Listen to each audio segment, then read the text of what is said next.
It is no secret that the video game industry boasts some of the most sexually objectified, stereotyped, and downright oppressive portrayals of women in any medium.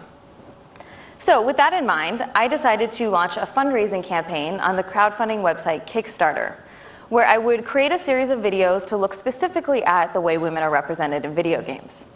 The idea being that if you were interested in the project, you could donate, and if you weren't interested, you could choose not to donate. And the reaction from the internet gaming community is, well, let's have a look at some of the quotes, shall we? I hate ovaries with a brain big enough to post videos. She needs a good dickin', good luck finding it though. And you are a fucking hypocrite slut. It is, to say the least, negative. She launched her campaign in May 2012. The backlash was almost instantaneous. Comments flooded in by the thousands.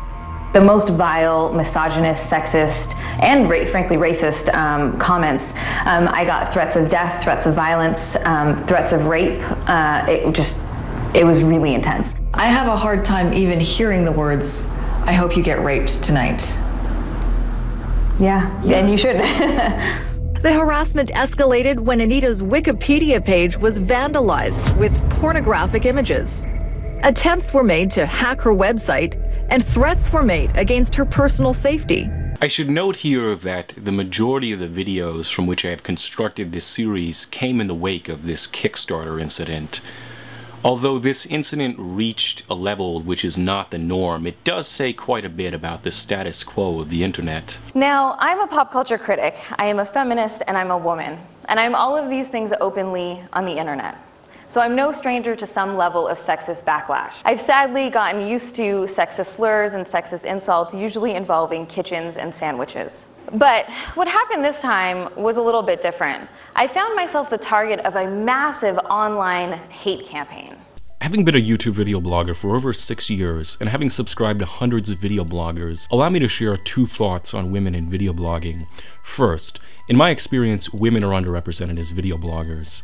Second, being an open feminist or a pop culture critic online are not requirements for receiving the sort of harassment that she describes. In fact, almost every female video blogger I have come across deals with the same issues. One particular female video blogger I've watched for years decided to no longer appear on camera because of the harassment and insulting comments on her personal appearance she received constantly. Another female friend of mine told me that any time she has made it known that she was a female online, she was made to regret it. Simply put, all you have to do to receive some sort of harassments or insults is to be female online. I titled this video, "The Feminist Who Kicked a Hornet's Nest," because unlike other things Anita talked about in the past, this project struck a nerve with a community, namely the gaming community. When she criticized Caprica, the only person to respond is me, because Anita and I were the only 2 people to watch Caprica, and that's why it got cancelled. On the other hand, video games are one of the largest and most profitable areas of the entertainment industry. According to Anita, the reaction by the gamers to her project is indicative of the state of the industry as a whole. It's very male-dominated, and I think with that male domination comes a sense of entitlement. That these games are for men by men, and that women, if they're going to participate, they need to shut up. Oh, come on, Anita. Take off your tinfoil hat. You think that men feel entitled to video games and want women to just shut up? What could possibly give you that idea? The reason I hate the feminist frequency so fucking much is because she's targeting the one thing that kept me sane for over the years. Why is War Corps even bothering with her? Well, she went after these video games. Stay the fuck away from my video games already. Now, there's a lot of people that aren't posting as MRAs that are just normal video gamers that like playing games. And that's where you're going to see the majority of the threats or cyberbullying. I mean, you're coming after our place, our home, our last refuge, and you're wondering why people are acting out like this? Now, if she was just sitting there rambling on about the sexism found in movies, TV series, cartons of milk, jars of yogurt, and peanut butter, I wouldn't give a rat's ass. However, she went after video games. In the end, it's very simple. If you're a girl and you play video games, don't care about the tropes. Don't care about how your whole gender is being represented by a couple of fictitious characters in a game that you're playing for escapism.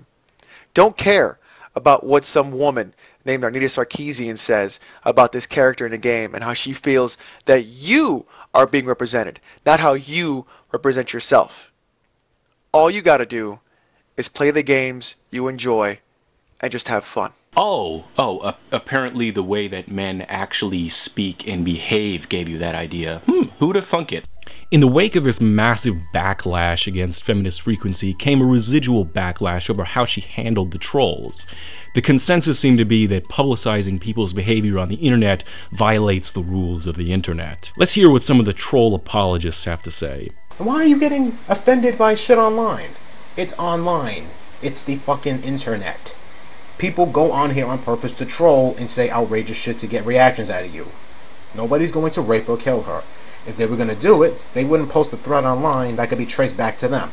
Because if that did happen, the first thing they would do is look on her YouTube videos and trace those people.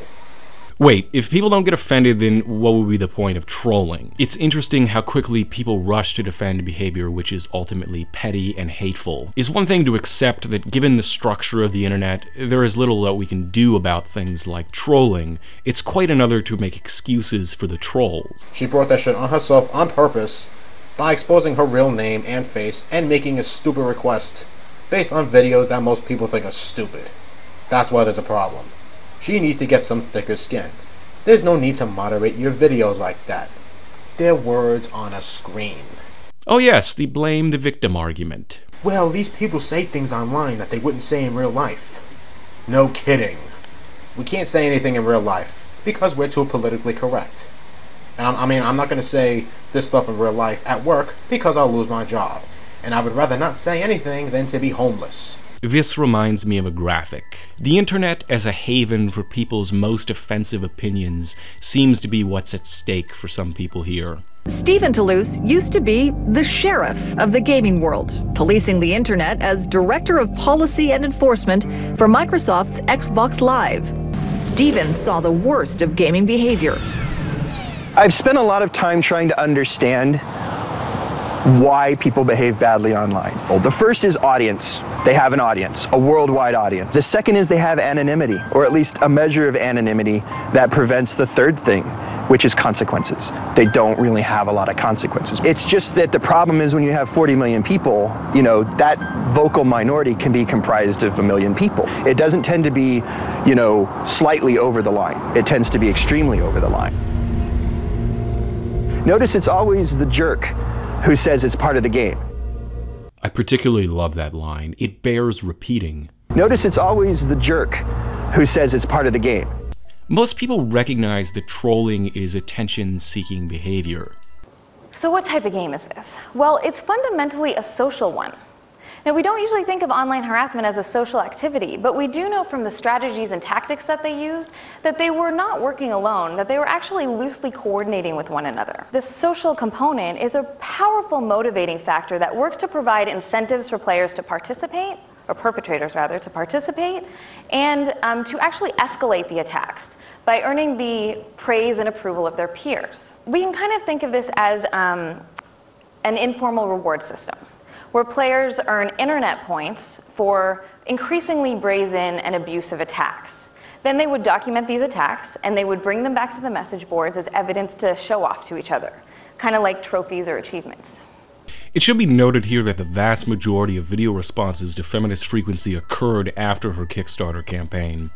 While these people are telling her to ignore the trolls themselves are part of this system of social cues driving these video responses. They know that the internet has declared open season on Feminist Frequency, and they know that they will gain some level of social approval by going after her. In other words, these people are capitalizing on the sentiments of the trolls while telling her to ignore the trolls. She was also very vocal in boasting about the reaction to her Kickstarter project on Twitter and Facebook. She has also given interviews where she talks about the comments. Let's keep in mind that these comments are from a bunch of anonymous internet trolls who are of no threat to anybody. I often wonder if the people that refuse to denounce trolls are simply living in fear of trolls themselves. Taking a stand would likely invite them to be trolled, so it's easier for them to just tell someone else how they should respond to something they haven't experienced. How many of these people can truly say that they have been the target of an online hate campaign? If what trolls are doing is pointless and harmless, then why do so many people invest so much energy in trolling? I consider myself a feminist, but I find Anita's latest reaction to her inevitable internet barrage quite irksome. Is she really this upset about what people do in their spare time?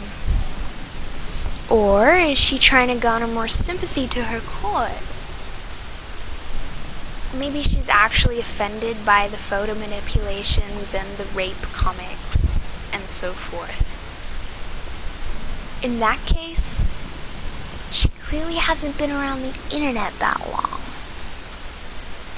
Everything on the internet is sexualized.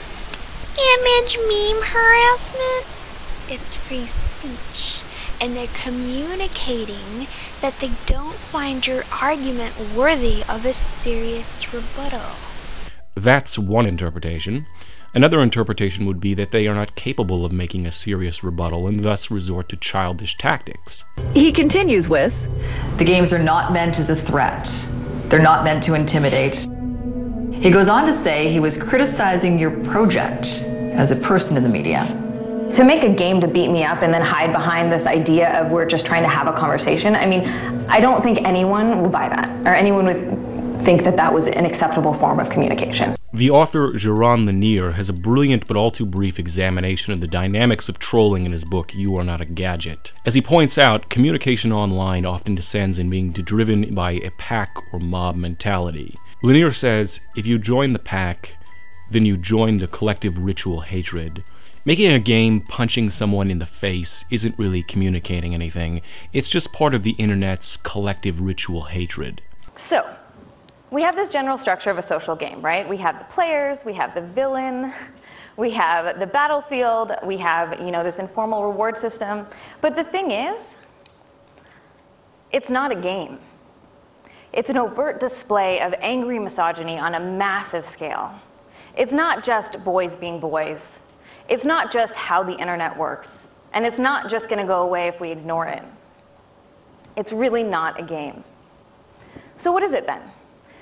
Well, the usual terms that we use to describe online harassment, such as cyberbullying, cyberstalking, even trolling, don't adequately describe a hate campaign of this scale.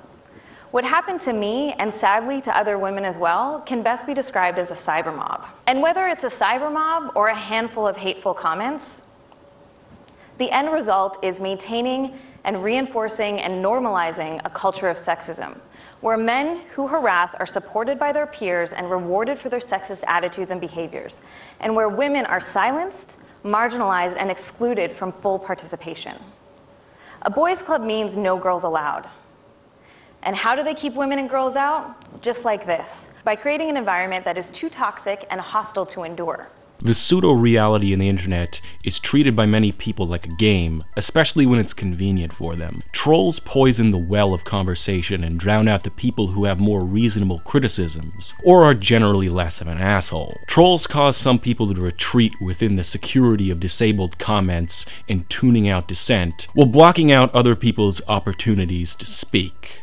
What trolls do benefits no one other than the trolls.